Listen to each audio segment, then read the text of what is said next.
సనాతన ధర్మంలో దేశకాలములకు విశేషమైనటువంటి ప్రాధాన్యత ఉంటుంది. ఒక్కొక్క కాలమునందు ఈశ్వరుడి యొక్క అనుగ్రహం చాలా విశేషంగా ఉన్న కారణం చేత ఒక జీవిత పర్యాంతానికి సరిపడినటువంటి ఉపాసన ఆ రోజు చేసుకోవడానికి సాధ్యమవుతుంది. అటువంటి వాటిలో ఒక తిథి మహాశివరాత్రి. అందుకే జన్మానికి ఒక శివరాత్రి అని పేరు వచ్చింది.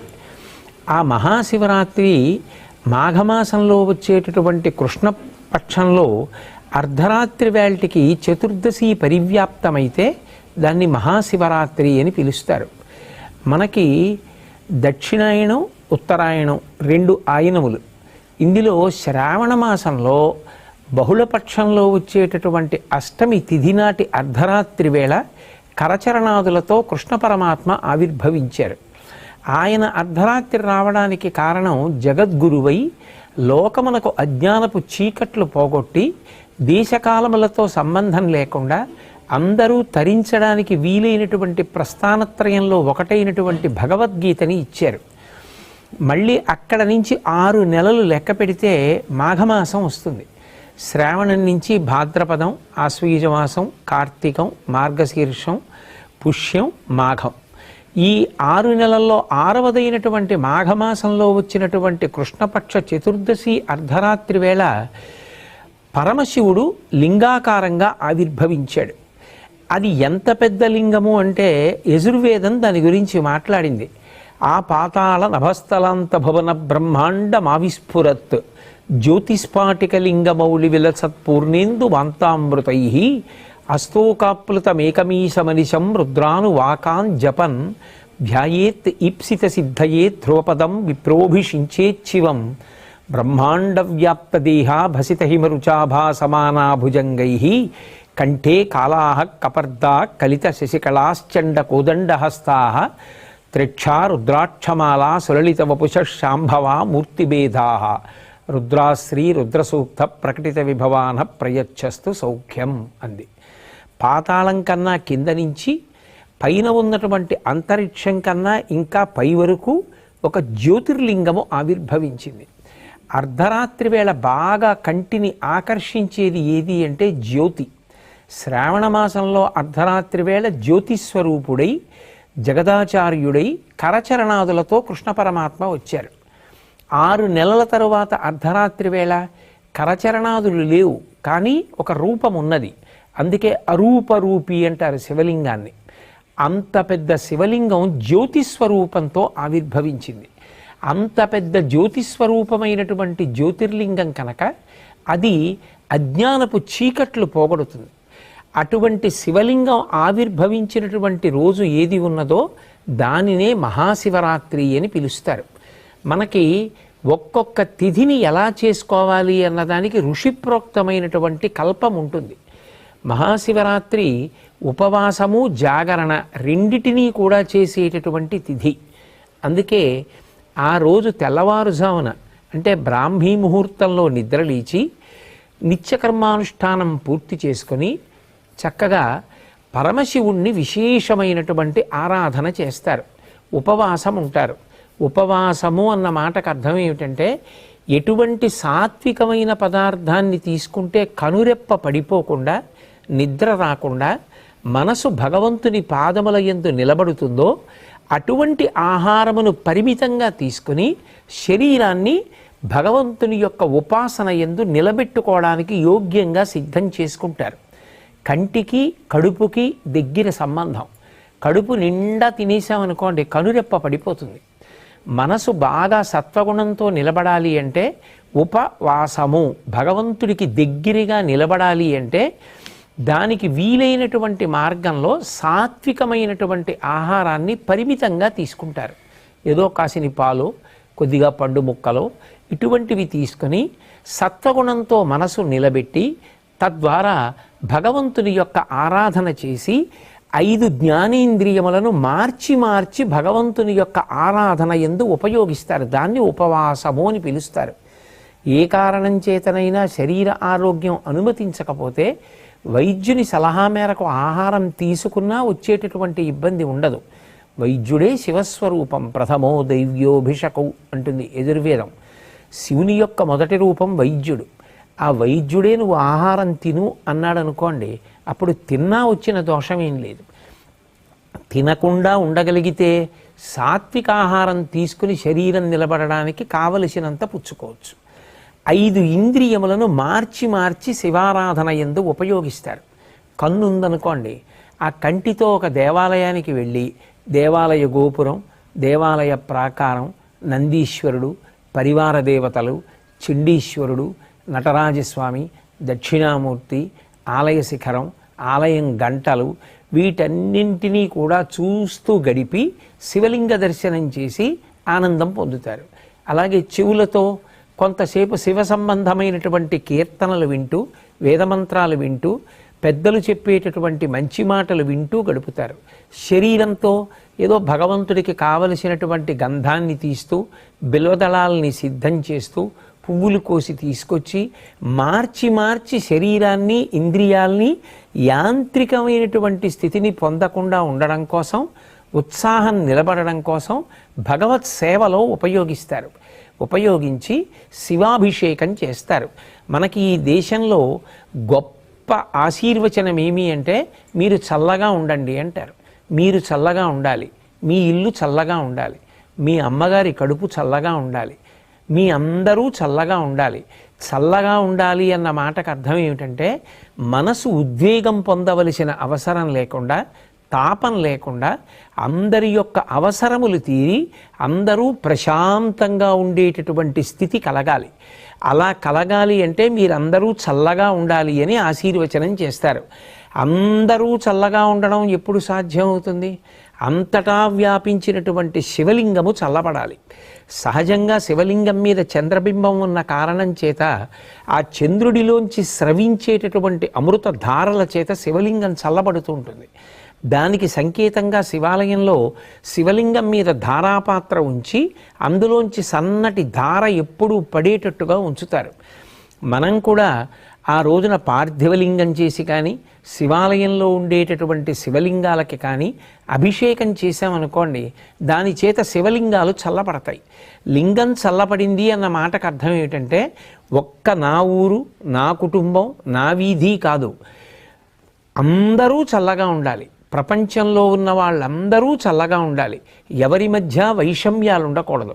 అందరూ ప్రశాంతంగా ఉండాలి. మనిషి ఉద్వేగపడడానికి కారణం ఆకలి.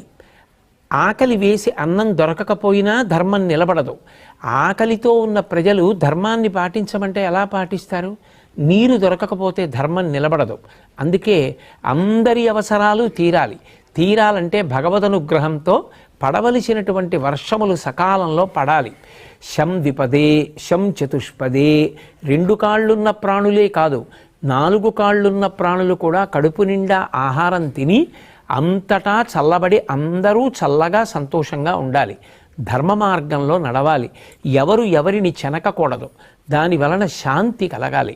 అటువంటి స్థితి కలగాలి అంటే అది కేవలం ఏదో ఒక విషయాన్ని చేస్తే కుదిరేది కాదు. శివలింగాన్ని ఆరాధన చేసి ఆ కాలమునందు శివలింగానికి అభిషేకం చేస్తే ఆ శివలింగం చల్లబడితే లోకమంతా చల్లబడుతుంది. అందరి కోరికలు తీరుతాయి. అందుకే లోకమంతా చల్లగా ఉండడానికి అందరూ తమ వంతుగా చేసేటటువంటి ఆరాధన మహాశివరాత్రి. అటువంటి మహాశివరాత్రి నాడు చక్కగా శివలింగ ఆరాధన చేసి శివానుగ్రహం పొందడము అంటే కొన్ని కోట్ల జన్మలుగా వస్తున్నటువంటి అజ్ఞానపు చీకట్లు విచ్చిపోయి ఈశ్వరానుగ్రహం చేత ఆ జ్ఞానం అనేటటువంటి జ్యోతి లోపల వెలుగుతుంది. ఆ జ్ఞానము కలిగితే ఇక మళ్ళీ పుట్టవలసిన అవసరాన్ని పోగొట్టుకుంటాడు. అందుకే జన్మానికి ఒక్క శివరాత్రి అయినా చెయ్యండి అంటారు.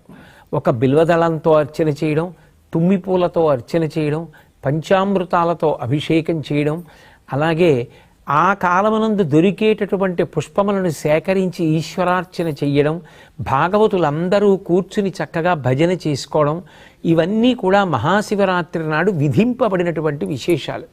దీనితో పాటుగా జాగరణ అనేటటువంటిది మిగిలినటువంటి ఏ తిథి నాడు కనపడనిది ఒక్క మహాశివరాత్రి నాడే కనపడుతుంది.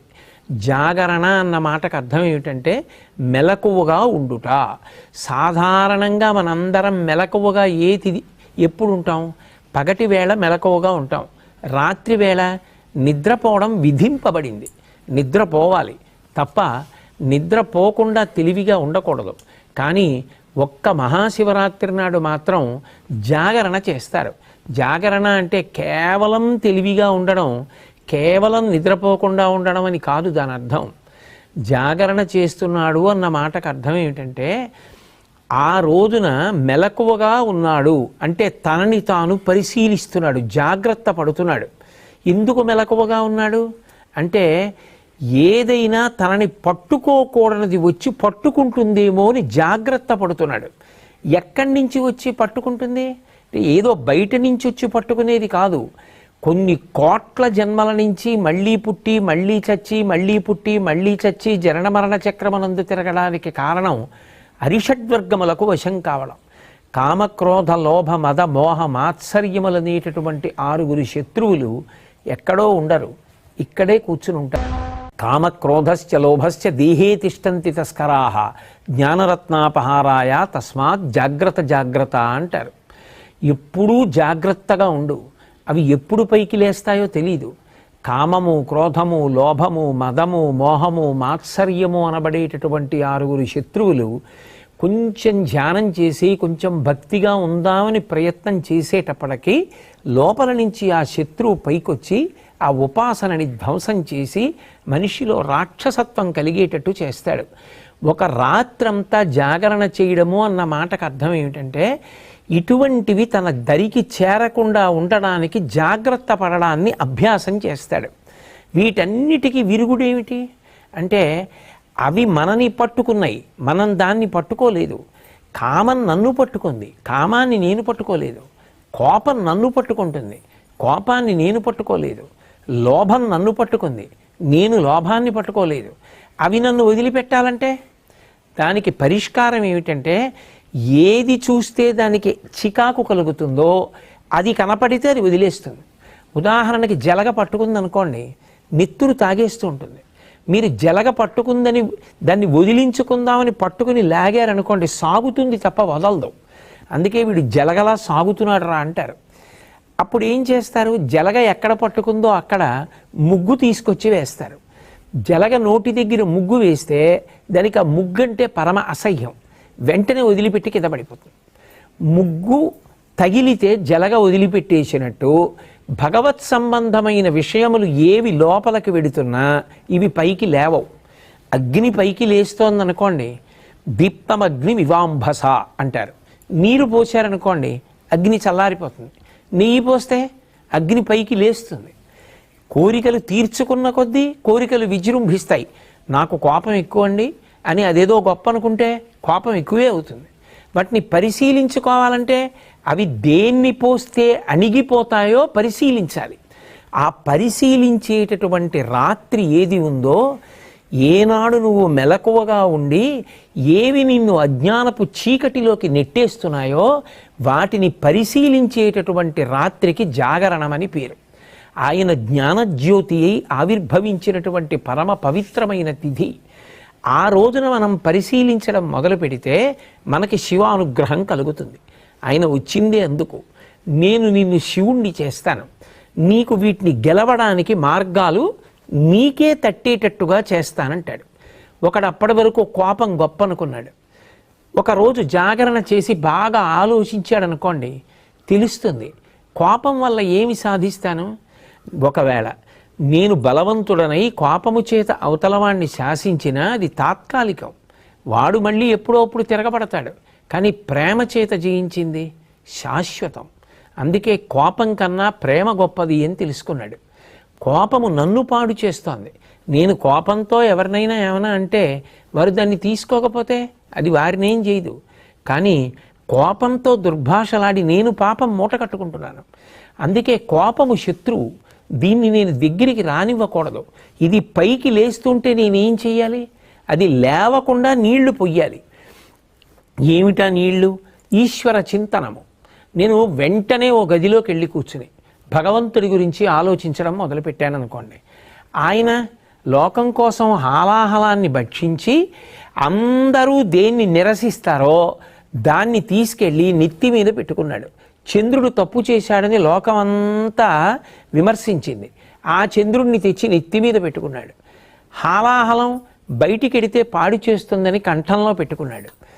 మనం కూడా భగవంతుణ్ణి చూసి మంచిని నేర్చుకోవాలి. నేను కూడా శివుళ్ళ బతకాలి. ఏది లోకాన్ని పాడు చేస్తుందో అది మాట్లాడకూడదు, కంఠంలో దాచుకోవాలి. ఎంత తప్పు చేసిన వాడైనా మారతాను అని వచ్చినప్పుడు నెత్తి మీద పెట్టుకోవాలి తప్ప ఎప్పుడో తప్పు చేశావని దూరం పెడితే మారే అవకాశం ఎలా కలుగుతుంది? శివారాధన చేస్తాడు అన్న మాటకు అర్థం ఏమిటంటే శివుళ్ళ బ్రతకడం అలవాటు అవుతుంది. జాగరణ చేశాడు అన్న మాటకు అర్థం ఏమిటంటే చీకటి పడిందని పడుకున్నాడు తలుపులేసుకొని. ఆ రోజు పడుకోలేదు, మెలకువగా ఉన్నాడు. ఆ చీకటిని గెలవడానికి కారణాలు వెతికాడు. నన్ను అజ్ఞానపు చీకటిలోకి తోసేస్తున్న అరిషడ్వర్గములను నేను ఎలా గెలవాలి? బాగా భగవంతుని యందు మనసు పెట్టాడు, ధ్యానం చేశాడు, మంచి గ్రంథపఠనం చేశాడు, శివారాధన చేశాడు, అర్ధరాత్రి కూడా అభిషేకం చేశాడు, పెద్దల మాటలు విన్నాడు, కీర్తనలు విన్నాడు, ఆలోచించాడు, పూజ చేశాడు. మనసుని మార్చి మార్చి ఇంద్రియములతో కలిపి భగవంతుని యొక్క పాదముల దగ్గర పెట్టగా అరిషడ్వర్గములను గెలవడానికి కావలసినటువంటి మార్గములు ఇక్కడే ప్రచోదనమవుతాయి. ఇప్పుడు ఆ అరిషడ్వర్గములను గెలవడం చేతనైంది. ఆయన ఎవరవుతాడు? పశువు పశుపతి అయిపోయాడు. ఎందుకని? అప్పటి వరకు పట్టుకున్న కర్మపాశములు తెగిపోయి భగవంతుని యందు ఐక్యమయ్యాడు. చిరంజీవన్నేవ క్షపిత పశుపాశ వ్యతికర పరానందాభిక్యం రసయతి రసం తద్భజనవాన్ అంటారు శంకర భగవత్పాదుల సౌందర్యలహరిలో. ఆ భగవంతుని యొక్క అనుగ్రహం కలిగితే కర్మపాశములు తెగిపోతే పశుత్వం పోయి పశువు పశుపతి యందు ఐక్యమయ్యాడు. అలా ఉపాసన చేయడానికి యోగ్యమైన రోజు. ఎందుకని? ఆయనే జ్ఞానజ్యోతిగా ఆవిర్భవించాడు. యావత్ బ్రహ్మాండం నిండిపోయేటటువంటి జ్యోతిర్లింగంగా వచ్చాడు. ఈ రోజున ఎవరు నన్ను ఉపాసన చేస్తారో, ఎవరు జాగరణ చేస్తారో వాళ్ళని నేను అనుగ్రహిస్తానన్నాడు. 84 లక్షల జీవరాశులలో దేశకాలములను తెలుసుకొని ఆ తిథి యొక్క గొప్పతనాన్ని తెలుసుకొని ఉపాసన చెయ్యగలిగినటువంటి శక్తి ఎవరికి ఉంటుంది? ఒక్క మనుష్య ప్రాణికే ఉంటుంది. అందుకే జంతువునాం నరజన్మ దుర్లభం. అటువంటి నరజన్మ ఎత్తిన తరువాత మరి మహాశివరాత్రి లాంటి పర్వదినాన్ని విడిచిపెట్టేసుకుంటే దాని వలన ఎంత ఉపాసన కోల్పోయాం. ఒక జన్మంతా చెయ్యవలసిన సాధన ఒక్క శివరాత్రి నాడు చేస్తే చాలు. అది కాలమునందు కలిసి వచ్చేటటువంటి సమయం. పిల్లవాడు సంవత్సరం అంతా ఎంత కష్టపడి చదివాడు పక్కన పెట్టండి. పరీక్షకి వెళ్ళి రాయడం మొదలుపెట్టిన తర్వాత దూరంగా ఎక్కడి నుంచో వాడికి ఇష్టమైన పాటలు వినపడుతున్నాయి. ఆ ఒక్క 2 గంటలే వాడు పరీక్ష మీద దృష్టి వదిలిపెట్టి పాటల మీద దృష్టి పెట్టాడు. ఏమైంది? సంవత్సర ఫలితం పోయింది. సంవత్సరంలో కొంత భాగం బాగా చదువుకున్నాడు, కానీ ఇప్పుడు ఆ పాటలు వినకుండా ఇప్పుడు దీని మీద దృష్టి పెట్టాడు ఒకడు. ఎవడు ఆ సమయంలో దృష్టి పెట్టాడో వాడు సంవత్సరం అంతా బాగా చదువుకుని పరీక్షలో పాటల మీద దృష్టి పెట్టిన వాడికన్నా ఎక్కువ ఫలితాన్ని సంపాదిస్తాడు. ఆ కాలమునందు విలువ ఉంటుంది. పరీక్ష ఆ కాలమునకు ఒక విలువ. ప్రాతకాలము దానికి ఒక విలువ, మధ్యాహ్నము దానికి ఒక విలువ, సాయంత్రము దానికి ఒక విలువ. ఒక సంవత్సరం మొత్తానికి కాదు, ఒక జీవితం మొత్తానికి నరజన్మకి అత్యంత గొప్ప తిథి ఏది అంటే మహాశివరాత్రి. ప్రతీ నెల మాస శివరాత్రి వస్తుంది. దాన్ని మహత్శబ్దంతో పిలిచారు.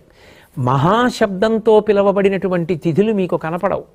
మహాశివరాత్రి అంటే ఇక ఇంతకన్నా నువ్వు ఉపాసన చేయడానికి తేలికైనటువంటి రోజు రాదు. అందుకే ఆ రోజు మీరు తెలిసి చెయ్యండి, తెలియక చెయ్యండి, కొన్ని కోట్ల రెట్ల ఫలితాన్ని భగవంతుడు అనుగ్రహించేస్తాడు. ఏదో ఎవరో శివరాత్రి ఏదో భగవంతుడి దగ్గరికి ఎడదాం ఇవన్నీ ఆలోచించలేదు. ఆయన ఆవు కట్టుకొయ్యి నుంచి పలుపు తప్పించుకు పరిగెత్తింది, ఆయన ఆవు కోసం పరిగెత్తాడు. ఆవు శివాలయంలో దూరింది, ఆయన దూరాడు. ఆవు శివాలయం చుట్టూ తిరిగింది, ఈయన ఆవు కోసం తిరిగాడు. ఆవు బయటికి పోయింది, ఈయన బయటికి పోయాడు. కానీ ఈశ్వరుడు అంటాడు, ఇవాళ మహాశివరాత్రి, నువ్వు తెలిసి వచ్చావో తెలియకొచ్చావో నాకు అనవసరం.